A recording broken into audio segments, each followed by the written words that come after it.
మహేష్ రెడ్డి గారు కంక్లూడ్ చేయండి. మీ సమయం కూడా ఇప్పటికీ మీకు 10 నిమిషాలు ఎక్కువ ఇచ్చారు సార్. ఇంతమంది మీద పడితే దమ్ వెళ్తుందా సార్? నా ఒక్కటే పానం, చిన్న పానం సార్. ఇంతమంది సార్ మంత్రులు, ఉప ముఖ్యమంత్రి కాడికెళ్ళి మీద పడతారు సార్. విప్పులు కూడా ఇంతమంది మీద పడతారు సార్. నేను ఒకటే అడుగుతా ఉన్నా సార్. సార్ సింపుల్గా చెప్తా ఉన్నాను సార్. మా మంత్రి గారు హైలీ క్వాలిఫైడ్, వారికి తెలుసు. ఈరోజు ఈ బడ్జెట్ అంశంలో CII and FICCI says, FICCI says the budget of union budget will help the growth of Telangana. Sir, your industrial corridor, whatever it is. Sir, my concern to this, the union ministry or the union budget is kind enough for the state of Telangana. And we have been giving the budget. మేము ఇచ్చినటువంటి budget ఇప్పటివరకు ఇచ్చినటువంటి amounts ఇప్పటివరకు ఇంకా 80,000 కోట్లు ongoing projects నడుస్తున్నాయన్నా, లేకుంటే ఈ 26,000 కోట్ల రూపాయలు మేము ఔటర్ రింగ్ రోడ్కి ఇస్తున్నామన్నటువంటి డబ్బులైనా, లేకుంటే ఈ ఇప్పుడు 3,500 కోట్ల డ్రింకింగ్ వాటర్ స్కీమ్స్ నడుస్తున్నాయన్నా, లేకపోతే ఈరోజు రైల్వే సుందరీకరణ కానివ్వండి, రైల్వే ట్రాక్లు కానివ్వండి, ఇవన్నీ అంశాలు ఉన్నప్పటికీ కూడా సార్ ఇవన్నీ జరుగుతున్నాయంటే కేంద్ర బడ్జెట్ తోటే నడుస్తున్నాయి. అంతెందుకు సార్, NREGS సార్ ఈరోజు ఈ రాష్ట్రంలో చాలా దగ్గర ఇది లేదు సార్. వినండి sir. What is this sir? Sir అన్న ఇంటర్నెట్ అరే అట్లా కాదు. ప్రభాకర్ గారు, మంత్రి గారు, ఒక నిమిషం వినండి. కంప్లీట్ చేసినాక మీరు చెప్పండి సార్. మినిస్టర్ గారు సార్ ఒక విషయం.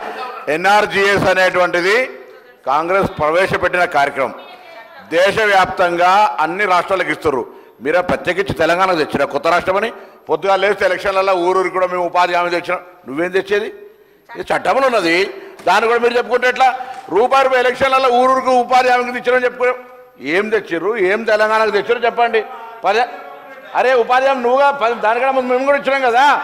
ఏ ప్రభుత్వం ఇస్తే మీరు తెలంగాణ నూతనంగా ఏర్పడ్డ రాష్ట్రానికి ఏమి ఇచ్చారు, ఈ బడ్జెట్లో ఏమి ఇచ్చారో చెప్పండి. అది చెప్పకుండా ఊరికే తప్పగా అడేడు దింపితే ఎట్లా? వీళ్ళకి చర్చ చేయడం ఇష్టం లేదు అధ్యక్ష, వీళ్ళకి చర్చ చేయడం ఇష్టం లేదు.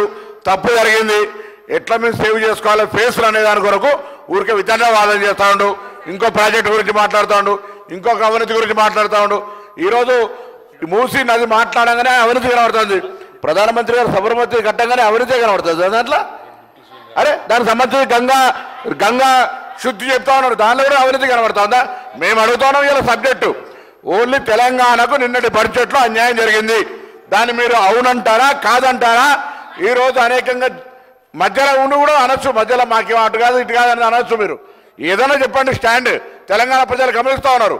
మీరు ఇలా ఎన్డీఏల భాగస్వామి. అసలు తెలంగాణలో భారతీయ జనతా పార్టీ భాగస్వామిలోనే DNA పరిశీలించాలి. తెలంగాణ పౌరుషం ఉందా లేకపోతే బానిసత్వం ఉందా తెలుసుకోవాల్సిన అవసరం ఉంది. అలా మహేష్ రెడ్డి గారు కంక్లూడ్ చేయండి. సార్ కంక్లూడ్ చేస్తున్నా సార్. పొన్నం ప్రభాకర్ గారు నా మిత్రుడు సార్. పొన్నం ప్రభాకర్ గారు సబ్జెక్టుని NREGS ఆవేశపడ్డాడు, కానీ నేనేం మాట్లాడుతున్నా వారు వినిపించుకోలేదు సార్. NREGS అనేది నేను NREGS సబ్జెక్ట్ గురించి మాట్లాడతాను సార్. NREGS కోసము కేంద్రం మొన్న 800 కోట్లు పంపించింది సార్. 800 కోట్లు పంపిస్తే మా ఫైనాన్స్ మినిస్టర్ గారు, డిప్యూటీ CM గారు ఆ డబ్బులు మరి ఇవ్వట్లేదు సార్. పాపం డైవర్ట్ చేశారా మరి గుత్తేదారులకు ఇచ్చుకున్నారో నాకు తెలియదు, కానీ ఆ డబ్బులు 800 కోట్లు సార్ ఇస్తే NREGS డబ్బులు సార్ చిన్న గుత్తేదారులు పాపం రోడ్లు వేసుకున్నారు, చిన్న బిల్డింగ్లు కట్టుకుంటే వాళ్ళకి ఇవ్వలేదు సార్. అంతేకాదు గ్రామ పంచాయతీ కోసం సార్ 15th ఫైనాన్స్ కమిషన్లో అంటే కేంద్రం డబ్బులు ఇవ్వలేదు అంటున్నారు, మరి ఇచ్చిన డబ్బులు ఏమో వాడరు, ఇచ్చిన డబ్బులు ఏమో డైవర్ట్ చేస్తారు. ఇచ్చిన డబ్బులు ఎందుకు ఇస్తలేరు అని అడుగుతున్నారు సార్. స్పీకర్ సార్ స్పష్టంగా మేము ఒకటే అడుగుతా ఉన్నాం మహేశ్వర్ రెడ్డి గారిని. ఈరోజు మనకు రావాల్సిన నిధుల విషయంలో 10 సంవత్సరాల కాలం పరంగా న్యాయపరంగా వచ్చిన నిధులను రావాల్సినవి వస్తే తప్పకుండా రావాలి, మన హక్కు. ఈరోజు మేము అడిగింది ఏంది? ఆంధ్రప్రదేశ్ రాష్ట్ర విభజన చట్టానికి సంబంధించి ఒక రాష్ట్రానికి న్యాయం చేస్తూ ఇంకో రాష్ట్రానికి దాంట్లో విభజన చట్టంలో ఉన్న ఇంకో రాష్ట్రానికి న్యాయం జరిగే విధంగా మీ చర్యలు ఉంటాయా లేవని అడుగుతా ఉన్నావు. మొత్తం కథలు చెప్తా ఉన్నారు. టీఆర్ఎస్ 10 సంవత్సరాల నుంచి వారు చేసే కథ చెప్పినరు, వీరు ఈ 10 సంవత్సరాలు చేసే కథ చెప్తున్నారు. ఇప్పుడు నిన్న జరిగిన కథ విషయంలో రాష్ట్ర విభజన చట్టానికి సంబంధించి ఆంధ్రప్రదేశ్ రాష్ట్రానికి ఇస్తే మాకు సంతోషమే. అదేవిధంగా మన రాష్ట్రానికి తెలంగాణ రాష్ట్ర ప్రయోజనాల విషయంలో మాకు కూడా అదే విధంగా ప్రాధాన్యతనివ్వాలని కోరుతా ఉన్నాము. మీరు దానికి సహకరిస్తారా లేదా, దానికి మీ ఆలోచన లేదని అడుగుతా ఉంటే మొత్తం ఉన్నలేని స్కీమ్స్ చెప్తా ఉన్నాడు మహేశ్వర్ రెడ్డి గారు. వారు ఉన్న తెలివి అంతా పెట్టి మొత్తం టోటల్గా దాన్ని డైగ్రెస్ చేయడానికి, దాని డైరెక్షన్ చేంజ్ కావడానికి ఒక ప్రయత్నం జరుగుతూ ఉన్న సందర్భంలో రాష్ట్ర ప్రజల ప్రయోజనాలను దృష్టిలో పెట్టుకొని ఈరోజు వారు చెప్పిందంతా చెప్పారు సార్. మనకంతా అర్థమైపోయింది. వారు మనతోని ఈ రాష్ట్ర విభజన చట్టానికి సంబంధించి ఒక రాష్ట్రానికే మేలు చేస్తామనే వారి ఆలోచన ప్రక్రియ కనబడతా ఉంది. దయచేసి మీరు ఆలోచన చేసి నెక్స్ట్ స్పీకర్ గారిని దీంట్లో మరి పాల్పంచుకునే విధంగా మీరు ఆదేశాలు ఇవ్వాలని కోరుతా ఉన్నాను. మీరు కంక్లూడ్ చేసి ఒక్క నిమిషం కంక్లూడ్ చేయండి, లేకపోతే నెక్స్ట్ సబ్మిట్కి ఇస్తాను. ఆఖరి నిమిషం గట్టి గొంతుతో మాట్లాడుతుంటే సార్ భయపడుతున్నా సార్. మాట్లాడండి మీరు. భయపెడతాడేం సార్? చెప్పండి. ఒక్క సార్ నేనేమన్నా సార్ 15th ఫైనాన్స్ కమిషన్ మొన్న 500 కోట్లు కేంద్రం పంపించింది సార్. ఆ డబ్బులు ఎందుకు ఇవ్వలేదు అడుగుతున్నా సార్. మీరు ఈ ఎందుకు ఇవ్వలేదు అడుగుతున్నా సార్. ఎందుకు డైవర్ట్ చేశారు అని అడుగుతున్నా సార్. 800 కోట్లు ఎన్ఆర్ఈ చేసి డబ్బులు ఇస్తే పొన్నప్రభాకర్ గారు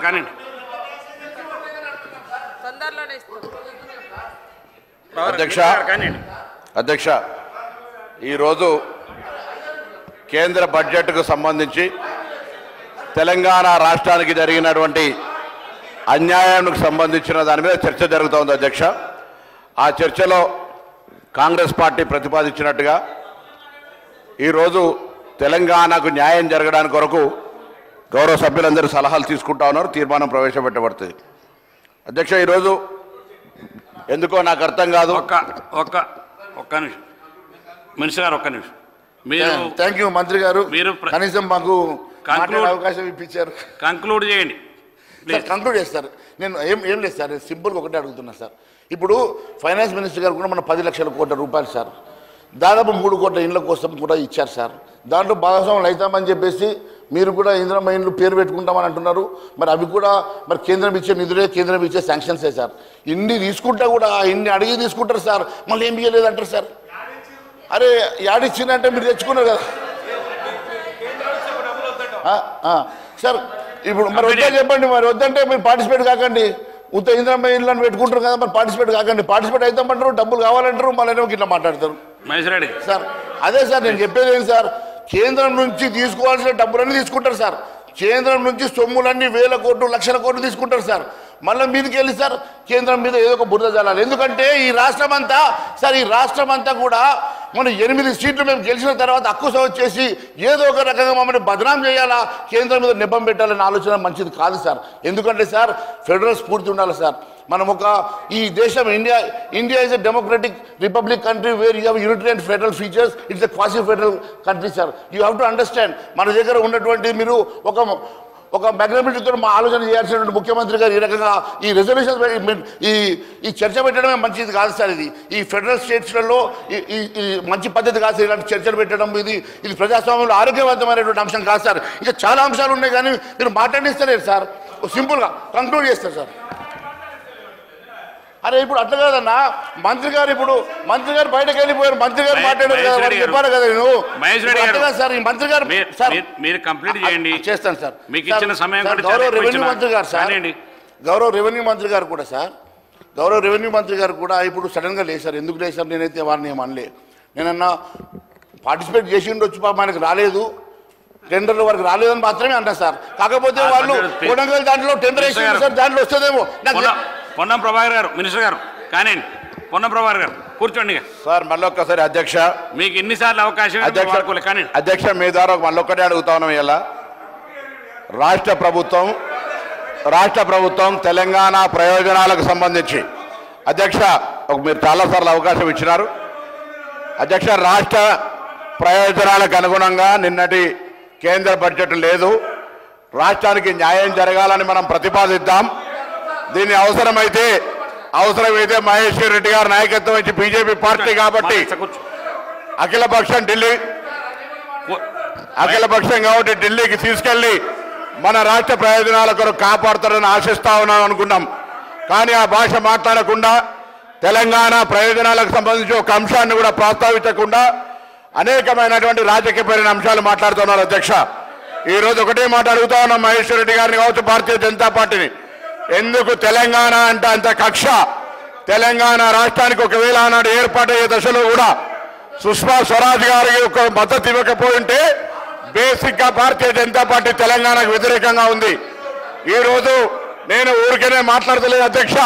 ఆనాడు తెలంగాణ ఉద్యమంలో ప్రత్యక్ష సాక్షిగా తెలంగాణ ఏర్పాటులో కీర్తిశేషులు సుష్మా స్వరాజ్ గారు భాగస్వామ్యం తీసుకొని వారి నాయకత్వం వహించి మద్దతు ఇవ్వకపోతే వీళ్ళు తెలంగాణను ఇచ్చేవాళ్లే కాదు. ఎందుకు చెప్తున్నా అధ్యక్ష? తెలంగాణ ఏర్పాటు 60 సంవత్సరాల ఆకాంక్ష, అమరుల ప్రాణ త్యాగాల తర్వాత ఏర్పడిన తెలంగాణ. పార్లమెంట్ ప్రొసీడింగ్లు ఇక్కడ మాజీ పార్లమెంట్ సభ్యులు, శాసనసభ్యులు ఉన్నారు. ఇక్కడ ఎప్పుడు కానీ బిల్లు ప్రవేశపెట్టేప్పుడు ఏ బిల్లుకైనా ల్యాబిషుడ్ క్లియర్ అని తలుపులేసి బిల్లులు చేస్తారు. అది తెలియనిలాగా ప్రధానమంత్రి గారు పార్లమెంట్ సాక్షిగా తెలంగాణ ఏర్పాటును అవమానపరిస్తే ఆనాడు సభలో ఉన్నటువంటి పార్లమెంట్ సభ్యులు మాట్లాడలేదు. ఇలా మా గౌరవ కేటీఆర్ గారు అంటా ఉన్నారు, ఇవాళ బీఆర్ఎస్ లేరు కాబట్టి తెలంగాణ అనే పదం అనే అవకాశం లేకుండా చేస్తా ఉన్నారు. అయ్యా గౌరవ సభ్యులు, ఆనాడు మీ మంది 9 మంది శాసనసభ్యులు పార్లమెంటు సభ్యులుంటే ప్రధానమంత్రి తెలంగాణను వ్యతిరేకిస్తూ ఇది తెలంగాణ బిల్లు, తల్లిని చంపి బిడ్డను తీసుకుపోయారు, తలుపులేసి దేశ విభజనను కోరేవాళ్ళు ఈ బిల్లును ఆకాంక్షించారనంటే ఆనాడున్న 9 మంది బీఆర్ఎస్ ఎంపీలు ఎందుకు మౌనంగా ఉన్నారని అడుగుతా ఉన్నాం. ఈ భారతీయ జనతా పార్టీలు ఇవాళ కూడా తెలంగాణలో ఉన్నటువంటి ఎన్డీఏ భాగస్వాములైన భారతీయ జనతా పార్టీ నాయకులు వాళ్ళ రక్త DNA పరీక్ష చేసుకోవాలి. తెలంగాణ పౌరుషం ఉందా లేదా? ఇవాళ వీళ్ళు బీజేపీకి సంబంధించినటువంటి బానిసలుగా ఉండేటువంటి ప్రయత్నం చేస్తున్నారు అధ్యక్ష. మేము అడుగుతా ఉన్నాం ఇలా తెలంగాణ అమరులను కించపరిచే విధంగా అసలు ఈ సభ తీర్మానం చేయాలి. తెలంగాణ ఏర్పాటు 60 సంవత్సరాల ఆకాంక్ష, మొత్తం తెలంగాణ ప్రజల ఆకాంక్ష. అటువంటి తెలంగాణ ఏర్పాటులో పార్లమెంట్ సాక్షిగా అవమానించినటువంటి మోడీ వ్యాఖ్యలు వాపసు తీసుకోవాలని సభ తీర్మానం చేయాల్సిన అవసరం ఉంది. అటువంటి వీళ్ళు ఎలా మళ్ళీ క్యాన్సర్కి అన్యాయం జరిగితే అది మాట్లాడకుండా పోయే పరిస్థితి ఎట్లా అధ్యక్ష? ఇలా మాట్లాడుతూ ఉన్నారు. అసలు వీళ్ళకి మాట్లాడేటువంటి అధ్యక్షుడు ఉంది అధ్యక్ష. భారతీయ జనతా పార్టీ మహేశ్వర్ రెడ్డి గారు పాపం బాధపడతా ఉన్నాడు. అయ్యో నేను కాంగ్రెస్ లో ఉంటే నేను మంత్రి కావచ్చు అనుకుంటా ఉన్నాడు. భారతీయ జనతా పార్టీ మాట్లాడకపోతే ఆయన పాపం ఫ్లోర్ లీడర్ ఎడవికేస్తా అనుకుంటున్నాడు. ఏ విషయం నేను మీరు మాట్లాడేసా విన్నా నేను నన్ను అబ్స్ట్రాక్ట్ చేయడం మంచిది కాదు. అరే అధ్యక్ష వాస్తవం కాదా? పార్లమెంట్ లో నరేంద్ర మోడీ గారు అన్నారో రికార్డు చెప్పండి. ఎందుకు తెలంగాణ మీద వివక్ష, ఎందుకు తెలంగాణ మీద కక్ష? నిన్నటి బడ్జెట్ లో ఒక పేరు కూడా ఎందుకు తీయాలని అడుగుతా ఉన్నాం. ఇలా అది చెప్పమంటే అది చెప్పారు, దాని గురించి మాట్లాడారు. ఎందుకు మాట్లాడారని అడుగుతా ఉన్నా. అడిగితే ఎందుకు ఉలిక్కి పడతా ఉన్నారు? ఇలా ఎందుకు ఉలిక్కి పడతా ఉన్నారు? ఎందుకు మీ బాధ? ఒక్క నిమిషం మినిస్టర్ గారు కూర్చోండి. ఒక్క నిమిషం మీకు ఒక్క నిమిషం. శంకర్ గారు ఒక్క నిమిషం. హరీష్ గారు మీరు అక్కడ కూర్చోండి. మీరు పోడియం దాకా వచ్చిన కొత్త సభ్యులు మీరు కూర్చోండి. మహేశ్వర్ రెడ్డి గారికి నేను వారికి ఇచ్చిన సమయం కంటే 20 నిమిషాలు ఎక్కువ సమయం మీకు ఇచ్చింది. వారు సబ్జెక్టుని ఎన్నిసార్లు చెప్పినా మీరు సబ్జెక్టుని డెలివరీ చేయలేకపోతున్నారు. మీరు సబ్జెక్టు మొత్తం డివైడ్ చేసి కాంట్రవర్సీ చేసేస్తున్నారు. మీకు ఆఖరి కంక్లూడ్ చేయడానికి అవకాశం మినిస్టర్ గారిని అనుసారి కూర్చోబెట్టి ఇచ్చినా కూడా మీరు వాడుకుంటలేరు సమయాన్ని. మీకు ఇంతకంటే ఎక్కువ సమయం ఇవ్వలేము ఇక. అందుకని మీరు అయిపోయింది సమయం, కూర్చోండి. మీకు ఇవ్వాల్సిన సమయం దానికంటే ఎక్కువ ఇచ్చిన. మీరు మాట్లాడే అంతకు అవకాశం వస్తే మంత్రి గారు మాట్లాడిన తర్వాత చూస్తాం. మీరు కూర్చోండి. మినిస్టర్ గారు మీకు ఇస్తారు, కూర్చోండి. ముందు మీరు కూర్చోండి. మంత్రి గారు మాట్లాడిన తర్వాత ఇస్తారు, కూర్చోండి. సార్ నేను కరీంనగర్ లోక్సభకు సంబంధించినటువంటి 7 శాసనసభలో ఒక శాసనసభ ప్రాతినిధ్యం వహిస్తా ఉన్నా అధ్యక్ష. ఆ శాసనసభ నుంచి ప్రాతినిధ్యం వహించేటువంటి లోక్సభకు ఈరోజు కేంద్రంలో ఉన్నటువంటి మంత్రి బండి సంజయ్ గారు ప్రాతినిధ్యం వహిస్తా ఉన్నారు. హైదరాబాద్ ఇన్ఛార్జి మంత్రిగా ఉన్న హైదరాబాద్ నుంచి కిషన్ రెడ్డి గారు ప్రాతినిధ్యం వహిస్తా ఉన్నారు. నేను ఇద్దరుగా 8 మంది ఎంపీల గురించి మామూలంతా మాట్లాడినా నేను ఇలా 2 మంత్రులను అడుగుతా ఉన్నా. కనీసం మీరు ప్రాతినిధ్యం వహించే నియోజకవర్గాలకు కూడా ₹1 నిధులు తేని వాళ్ళు రేపు తెలంగాణలో ఎట్లా అడుగు పెడతారు, ఎట్లా వస్తారని అడుగుతా ఉన్నాం. ఇలా మీరు కేంద్ర మంత్రులుగా బాధ్యత ఉన్నటువంటి వ్యక్తులు ఆనాడు సభలో లేకున్నా బాధ్యత కేంద్ర మంత్రులుగా ఈరోజు ఒక తెలంగాణ సగటు బిడ్డగా, తెలంగాణ పౌరుడిగా, తెలంగాణలో ఉన్నటువంటి శాసనసభలో సభ్యుడిగా కేంద్రము వివక్షపూరితంగా జరిగినప్పుడు కనీసం మంత్రులుగా ఇద్దరున్నటువంటి వాళ్ళు బాధ్యత వహించి కనీసం జరగలేదు, భవిష్యత్తులోనైనా సరి చేస్తామనుకుంటా ప్రజాహితమైనటువంటి బడ్జెట్ అని చెప్తా ఉన్నారు. ఎక్కడ ప్రజాహితం బడ్జెట్ అధ్యక్ష? తెలంగాణకి ఏం చేశారు చెప్పండి? అక్షింతల పేరు మీద రాముడి ఫోటోలు వంచి ఈరోజు మతం పేరు మీద మాట్లాడి 8 సీట్లు గెలిచిన మీరు ఈ తెలంగాణ రాష్ట్రానికి హైదరాబాద్ నగరానికి సంబంధించి ఇయ్యాల ప్రాతినిధ్యం వహిస్తూ టూరిజం శాఖ మంత్రిగా ఉన్ననాడు కూడా ఇంత పెద్ద చారిత్రాత్మక నగరానికి చరిత్రాత్మక ఎవరు అధ్యక్ష మీరు కూర్చుంటా ఇట్లా భయపెడితే ఈ బిడ్డ భయపడ్డాడనే మాట మళ్ళీ ఒకసారి గతంలో కూడా చెప్పినా మళ్ళీ చెప్తానా. ఈ రోజు ఒకటే మాట, హైదరాబాద్ నుంచి ప్రాతినిధ్యం వహిస్తున్నటువంటి వీళ్ళు హైదరాబాద్ లో కేంద్ర మంత్రిగా బరాబర్ మాట్లాడతాం, హైదరాబాద్ లో ఏం నిధులు తీసుకొచ్చినారని అడుగుతా ఉన్నాం. ఈ రోజు ఢిల్లీలో దోస్తే గల్లీలో కుస్తీ. ఇప్పటిదాకా మా మిత్రుడు ఇలా పుట్టినరోజు గౌరవ శాసనసభ్యులు అన్నారు, మేము చాలా గట్టి కొట్లాడినాం 10 ఏళ్ళు, ప్రతి బిల్లుల మద్దతు ఇచ్చారు. మా పార్టీ ఆనాడు కూడా చెప్పింది ఢిల్లీలో దోస్తే గల్లీలో కుస్తీ. ఏం చేసినారు? ఇవాళ రాజకీయంగా తెలంగాణకు సంబంధించిన విషయం లోపల అన్యాయం జరుగుతుంటే ఎన్నడైనా అఖిలపక్షాన్ని తీసుకుపోయినరా? 2014 తెలంగాణ ఏర్పడినాడు 7 మండలాలతో పాటుగా సీలేరు ప్రాజెక్టుని ఇస్తే మీ కళ్ళ ముందట ఆర్డినెన్స్ తీసుకొని పోతే ఒక్కరోజు బంధుకు పిలిపించారు. అంతకుముందేమో కాంగ్రెస్ మెడల్ వచ్చి తెలంగాణ తెచ్చినాడు. మీరు 7 మండలాలు పోతే ఎందుకు చూస్తూ ప్రేక్షకుల్లాగా కూర్చున్నారని సభలో ఇవాళ అడుగుతా ఉన్నాం అధ్యక్ష. ఆనాటి సభ సభ్యునే కాదు, 2009 నుంచి 14 దాకా మా పార్టీ అయినప్పుడు కూడా తెలంగాణ కోసం కొట్లాడితే వచ్చిన తెలంగాణ నుంచి 7 మండలాలు సీలేరు ప్రాజెక్టు తీసుకుపోయినారు. ఇవాళ కూడా అట్లనే మేము ఏపీకి నిధులు ఇవ్వడానికి వివక్షలే మాకు తప్ప, మేము ఆంధ్రప్రదేశ్ విభజన హక్కులకు సంబంధించి ఆంధ్రప్రదేశ్ విభజన చట్టంలో పేర్కొన్నటువంటి వాటి అంశాలను అమలు చేయించే ప్రయత్నం చేస్తే మహేశ్వర్ రెడ్డి గారితో ఢిల్లీకి వచ్చి ఆ యొక్క అంశాన్ని అడగడానికి సిద్ధంగా ఉన్నాం. ఆ విధంగా స్పందిస్తారనుకుంటే తెలంగాణ ప్రయోజనాలను పక్కన పెట్టి మళ్ళీ రాష్ట్ర ప్రభుత్వం యొక్క కార్యక్రమాల గురించి మాట్లాడుతాను. అధ్యక్ష, ఇలా నిజంగా తెలంగాణకు అన్యాయం జరిగిందా లేదా గుండె మీద చేసుకొని మహేశ్వర్ రెడ్డి గారు చెప్పమనండి, భారతీయ జనతా పార్టీ నాయకులు చెప్పమండి. ఎంతసేపు ఉపాధి హామీ పనులు లేకపోతే నేచురల్ గా 28 రాష్ట్రాలకు ఇచ్చేటువంటి 29వ రాష్ట్రానికి ఇస్తే అది మీ ప్రతిభ అనుకుంటే ఎట్లా అధ్యక్ష? వాళ్ళు ఇచ్చిన వాళ్ళు అనుకుంటే ఎట్లా అధ్యక్ష? నాకు చిన్న రాష్ట్రంగా తెలంగాణ రాష్ట్రానికి 29వ రాష్ట్రానికి భారతీయ జనతా పార్టీ గత 10 ఏళ్లలో ఇప్పుడు కాదు 10 సంవత్సరాలుగా ఏమిచ్చిన అధ్యక్ష? ఆనాడంటే భారతీయ జనతా పార్టీ తెలంగాణ రాష్ట్ర ప్రభుత్వం సహకరించలేదు, వాళ్ళు అడుగుతలేరు, వాళ్ళు కాబట్టి నిధులు ఇవ్వలేరు. ఇలా మేము ప్రధానమంత్రి గారు కలిసినాం, మంత్రులను కలిసినాం, కేంద్రానికి సత్సంబంధాలు ఉంటాయని సంకేతం ఇచ్చినాం. అవును బడే బాయ్ చోటే బాయ్ అన్నాం, అభివృద్ధికి సంబంధించి అన్నాం. ఈ ఏళ్ళ గురించి సామరస్యపూర్వకంగా దయచేసి మీరు ఇట్లా మీరు వాళ్ళ దిక్కు చూడదు, నేను మీ దిక్కే చూస్తాను, మీరు నా దిక్కే చూడాలి అధ్యక్ష. ఎందుకంటున్నా అంటే వాళ్ళు సభలో వాస్తవాలు మాట్లాడుతుంటే ఆనాడు అధ్యక్ష మినిస్టర్ గారు ఒక్క నిమిషం, రామారావు గారు ఒక్క నిమిషం. మహేశ్వర్ రెడ్డి గారికి నేను చాలాసార్లు అవకాశాలు ఇచ్చిన, మీరు కూర్చోండి, మీకు చాలాసార్లు అవకాశం ఇచ్చినా మీరు వాడుకోలేదు, మీరు సమయాన్ని వృధా చేసినారు. ఇంకా చాలామంది సభ్యులు మాట్లాడవలసి ఉంది, అందుకనే మినిస్టర్ గారు మాట్లాడిన తర్వాత అవసరం కూడా మళ్ళీ అవకాశం ఇస్తాను. దయచేసి మీరు కూర్చోండి, ప్లీజ్ కూర్చోండి. నేను ఇప్పుడు మీరు ఇచ్చినటువంటి సమయం రామారావు గారు మీకే, మీరు వాళ్ళు మాట్లాడుతున్నారు, మీకే మళ్ళీ మీరు మాట్లాడేటప్పుడు మాట్లాడతారు, కూర్చోండి. మీరు మాట్లాడేటప్పుడు నేను ఇస్తారు కూర్చోండి. మినిస్టర్ గారు మాట్లాడినాక మహేశ్వర్ రెడ్డి గారికి ఇస్తాను, రామారావు గారికి కూడా ఇస్తాను. వారు మాట్లాడిన తర్వాత మీకు ఇస్తాను, వారు మాట్లాడిన తర్వాత మీకు ఇస్తాను, మైక్ ఇస్తాను. కూర్చోండి మినిస్టర్ గారు, కానీ మీకు ఇస్తాను కూర్చోండి.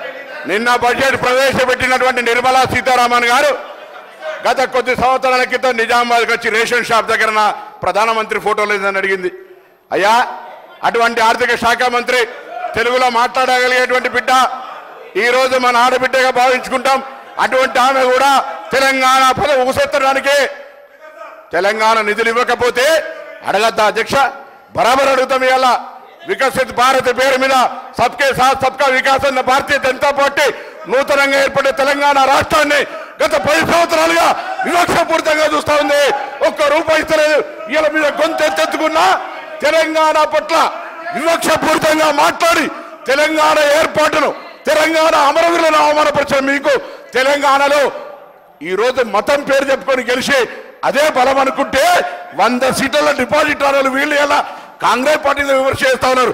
మరొక్కసారి అడుగుతా ఉన్నా అధ్యక్ష, ఇలా వీళ్ళు ఈరోజు భారతీయ జనతా పార్టీ తరఫున ఇక్కడ నాయకులు ఏమైనా తెలంగాణ ప్రయోజనాల కోసం కలిసి వస్తే మా గౌరవ ముఖ్యమంత్రి గారు, మంత్రులందరం కూడా, నేను కూడా హైదరాబాద్ ఇన్ఛార్జ్ మంత్రిగా కిషన్ రెడ్డి గారు మంత్రి అయిన తర్వాత కేంద్ర మంత్రిగా కాగానే ఒక మంచి వాతావరణం ఉండాలని హైదరాబాద్ సంబంధించిన డెవలప్మెంట్ చేయాలన్నాం. కానీ ఎటువంటి సాంప్రదాయాలు లేకుండా హైదరాబాద్ సంబంధించినటువంటి ఇవాళ అనేకమైనటువంటి వాటర్ వర్క్స్ లో ఇబ్బంది ఉంది. హైదరాబాద్ నిన్న శాసనసభ్యులతో సమావేశంలో అనేకంగా కేంద్రం నుంచి ఒక్క రూపాయి కూడా రానటువంటి పరిస్థితి. ఇంత పెద్ద మహానగరానికి వాళ్ళు ఏం చెప్పుకుంటారు అధ్యక్ష? 49,000 కోట్ల రూపాయలు ఉంటే 9,000 రూపాయలు ఇచ్చినటువంటి పరిస్థితి. ఇవాళ అందుకే ఒకటే డిమాండ్ చేస్తున్న సభ ద్వారా, మీరు భారతీయ జనతా పార్టీ బడ్జెట్ లో తెలంగాణకు అన్యాయం జరిగిన దాని మీద మాట్లాడగలుగుతారా? మాట్లాడరా? తెలంగాణకు అన్యాయం జరిగిన అంశం మీద దయచేసి నన్ను మళ్ళీ కూర్చోమంటే నేను ప్రొటెస్ట్ చేస్తాను అధ్యక్ష. ఎన్నిసార్లు మంచిది కాదు, ఎన్నిసార్లు ఆపితే నేను మాట్లాడాలి కదా. నేనేం చెప్తా ఉన్నా, మీరు ఎన్నిసార్లు అవకాశం ఇస్తారు అధ్యక్ష? నేను చెప్తున్నటువంటి మాట వాస్తవం కాదు. నా తర్వాత ఇవ్వండి అవకాశం. I'm not హీల్డింగ్. నేను నా తర్వాత అవకాశం ఇవ్వండి. నాకు అవకాశం ఇచ్చినారు, నేను మాట్లాడతాను. వాళ్ళ లెక్క గంట స్పీచ్ తీసుకోరు. గంట సేపు మాట్లాడే నేను నాకు 15-20 నిమిషాల కంటే ఎక్కువ ఎక్కండి సార్లు వాళ్ళకి సంబంధించినటువంటి మొత్తం కుల్లా చేయడానికి సార్లు. ఈ రోజు ఉన్నటువంటి పరిస్థితులలో భారతీయ జనతా పార్టీని అడిగిన చట్టసభల గురించి తెలిసి ఉంటే, చట్టసభల్లో అట్లా ఒక ఏర్పడ్డ తెలంగాణ నూతన రాష్ట్రాన్ని అవమానించడం తప్పు అని చెప్పండి. ఇప్పుడు ఇక్కడ ఈ వేదికని చెప్పండి. చెప్పే ధైర్యం లేదు. ఇవాళ ఆనాడు మేమంతా మాజీ పార్లమెంట్ సభ్యులు, ఇక్కడ ఇవాళ ఎమ్మెల్యేలు ఉన్నారు, వివేక్ గారు, రాజగోపాల్ రెడ్డి గారు, అందరూ ఆనాడు ఏ విధంగా సుష్మా స్వరాజ్ గారు లేకుంటే మీరెన్నడో తెలంగాణ పుట్టి ముంచటోళ్ళు. ఇవాళ మేము కూడా చిన్నమ్మాని గౌరవిస్తా ఉన్నాం. మేమెన్నడూ అవమానపరచలే.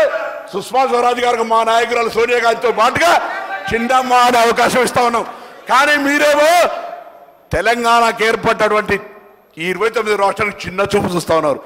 మేము చిన్నమ్మ అంటే మీరు చిన్న చూపు చూస్తా ఉన్నారు. అయ్యా, మాకెక్కడ కూడా రాజకీయపరమైనటువంటి అధికారంలో మంత్రిగా ఉన్నాం, మా ప్రభుత్వం ఉంది, మేము మా రాష్ట్ర ప్రయోజనాలకు సంబంధించి బరాబర్ అడుగుతా ఉన్నాం. మీరేమో ఇలా కేంద్రానికి సంబంధించిన ఈ రోజు హైదరాబాద్ సంబంధించినటువంటి అనేక అంశాల్లో కూర్చోండి. ఎంతసేపు అధ్యక్ష, ఎంతసేపు భారతీయ జనతా పార్టీని మనం ఈ రోజు ఆ బడ్జెట్ ఒక్కసారి పరిశీలించినట్టయితే మీరు ఊకిట్ల మధ్య వాళ్ళు అనుకోని అధ్యక్ష, మీరు వాళ్ళ ఏమనకండి, వాళ్ళు ఏమన్నా నిలబెట్టుకోండి అధ్యక్ష. భారతీయ జనతా పార్టీ బడ్జెట్ చూస్తే ఎంతసేపు కుర్చీ కాపాడుకోవడానికి ఆంధ్రప్రదేశ్కు, బీహార్కు తప్ప తెలంగాణ పేరెత్తడానికి కూడా భయపడినటువంటి పరిస్థితులలో వీళ్ళు ఇట్లా మాట్లాడితే ఎట్లా అధ్యక్ష? ఎందుకు ఇవ్వలేదో కారణం చెప్పగలుగుతారా? ప్రజాహితం అంటే ఏంది? తెలంగాణకు వికసిత భారత్ అంటే తెలంగాణ అందులో భాగం కాదా? సబ్కే సాత్ సబ్కే వికాస్ అంటే తెలంగాణ అందులో భాగం కాదా? తెలంగాణ మీద విషయం తల్లుతా ఉన్నారు. తెలంగాణ పట్ల వివక్ష ఉంది. ఎంతసేపు ఉపాధి హామీ ఇచ్చినాం, ఉపాధి కార్యక్రమం గురించి చెప్పినాం. అరే, రొటీన్గా చట్టంలో నా హక్కు, నేను ఇలా నీకు రూపాయి పన్ను కడితే నాకు 40% ఇస్తా ఉన్నావు. వేరే రాష్ట్రాలకు అనేకం ఇస్తున్నా, నేను ఎన్నడూ అడుగుతలేమే. కానీ బడ్జెట్లో నా రాష్ట్ర ప్రయోజనాలకు అన్యాయం జరిగితే చూస్తూ ఊరుకునేటువంటి తెలంగాణ గడ్డ కాదులే. దయచేసి ఆలోచన చేయమని చెప్పి సందర్భంగా కోరుతా ఉన్నా.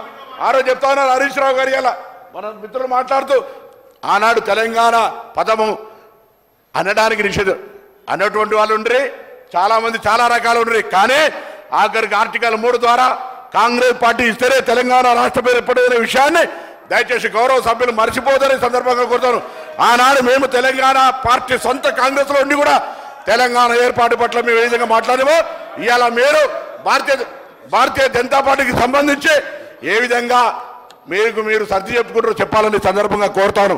అదేవిధంగా ఈరోజు హైదరాబాద్ సంబంధించి లేదా తెలంగాణకు సంబంధించి ఏ విధమైనటువంటి ప్రతిపాదనలు తీసుకొస్తారో చెప్పమని సందర్భంగా కోరుతా ఉన్నాం. ఇక్కడ ఉన్నటువంటి అనేక చారిత్రాత్మక ప్రదేశాలు, అనేకంగా విభజన చట్టాలకు సంబంధించినటువంటి హామీలు అన్ని ఏర్పాటు చేసే విధంగా చర్యలు తీసుకోమని చెప్పి సందర్భంగా కోరుతా ఉన్నాం. అదేవిధంగా ఇరిగేషన్ ప్రాజెక్టులు కావచ్చు, పరిశ్రమలకు సంబంధించినటువంటి మా జిల్లాలో ఒక సిరిసిల్ల టెక్స్టైల్ ఇండస్ట్రీ ఉంది అధ్యక్ష. ఈరోజు సిరిసిల్ల టెక్స్టైల్ ఇండస్ట్రీ గురించి పాపం గౌరవ శాసనసభ్యుడు లెటర్ రాస్తే మీకు ఇయ్యేలా జ్ఞాపకం వచ్చిందా అని అడుగుతారు బండి సంజయ్ గారు. అవును, వారికి ఇయ్యలేని జ్ఞాపకం వచ్చింది, నాకు ఇయ్యలేని జ్ఞాపకం వచ్చింది. మరి మీరు ఇలా 5 సంవత్సరాలు ఎంపీ ఇప్పుడు మంత్రి అయినరు, సిరిసిల్లకి ఏం చేస్తారని ఈ వేదిక మీద అడుగుతా ఉన్నా. వారు లెటర్ రాస్తే వారిని అవమానించడం, నేను అడిగితే నన్ను అవమానిస్తాను. కానీ ఇలా సిరిసిల్ల కేంద్ర మంత్రిగా ఆత్మహత్యలు జరుగుతుంటే ఏం తెచ్చినావు అక్కడ శాసన పార్లమెంట్ సభ్యుడిగా కేంద్ర మంత్రిగా అడుగుతారు. ఏ మంత్రి కాదు సార్, నేను ఒక బలహీన వర్గాల బిడ్డానని అహంకారంతో అంటే మాత్రం ఊరుకోను, జాగ్రత్త అని చెప్తాను. నేను ఆ విధంగా చాలా మంది ఏదో ఎక్కడి నుంచో గాలికి వచ్చానుకునే పద్ధతి కాదు. హరీష్ రావు గారు జాగ్రత్త, హరీష్ గారు, హరీష్ బాబు ఏ అంటే వాడు ఊరుకునేది దయచేసి సభా సాంప్రదాయాన్ని నా గౌరవాన్ని కాపాడాల్సిన అవసరం ఉంది. నేనేమడుగుతున్నా అధ్యక్ష, ఈ రోజు నా సిరిసిల్ల చేనేత కార్మికులు ఆత్మహత్యలు చేసుకుంటున్నారు. సిరిసిల్ల చేనేత కార్మికులు దయచేసి హరీష్ గారు మీ సీట్లో కూర్చోండి, మీరు పోయి మీ సీట్లోకి వెళ్ళి కూర్చోండి. మీరు పోడియంకి వచ్చేస్తున్నారు, మిగతా సభ్యులు పైకి పోతున్నారండి. మీరు సభలో ఇది కొత్త సభ్యులు, మీరు కూర్చోండి, మినిస్టర్ గారు మాట్లాడండి. కాదు సార్ అధ్యక్ష, ఫస్ట్ ఆయన ఏం సార్ నన్ను ఏం సార్ ఏం సభ్యులు కాదు నేను. ఆయన కూర్చోనికి ఏడికొచ్చేది ఆయన మన మహేశ్వరునికి చేత కాదన్నట్టుగా ఆయన సహకారం పేపర్లు ఇచ్చుకుంటే నీకు సపోర్ట్ చేస్తున్నట్టు యూఆర్ ఇండిపెండెంట్. మీరు మాట్లాడారు ఈ రోజు సార్ ఒకటే. ఇలా నేను సిరిసిల్లాకు సంబంధించి గతంలో పార్లమెంట్ సభ్యుడిగా పనిచేసిన, ఈ రోజు గౌరవ శాసనసభ్యుడు కేటీఆర్ గారు సిరిసిల్ల టెక్స్టైల్ ఇండస్ట్రీ అడిగితే తప్ప చేనేత కార్మికులు తెచ్చిపోతారు. కేంద్రం నుంచి ఏమిచ్చిన మీద ఇవాళ సిరిసిల్ల లాంటి ప్రాంతంలో చేనేత కార్మికులు ఆదుకోవడానికి ఏం చేస్తా ఉన్నారు? అరే అవి ఏం చేయరు. ఇవాళటువంటి పరిస్థితులల్లా దయచేసి ఒకటే అడుగుతా ఉన్నా, కేంద్రము మళ్ళొక్కసారి స్పష్టంగా ఈ సభ ద్వారా చర్చ జరుగుతూ ఉంది. నరేంద్ర మోడీ గారికి తెలంగాణ అంటే ఇష్టం లేదు. తెలంగాణ ఏర్పాటును పార్లమెంటు సాక్షిగా అవమానపరిచినాడు.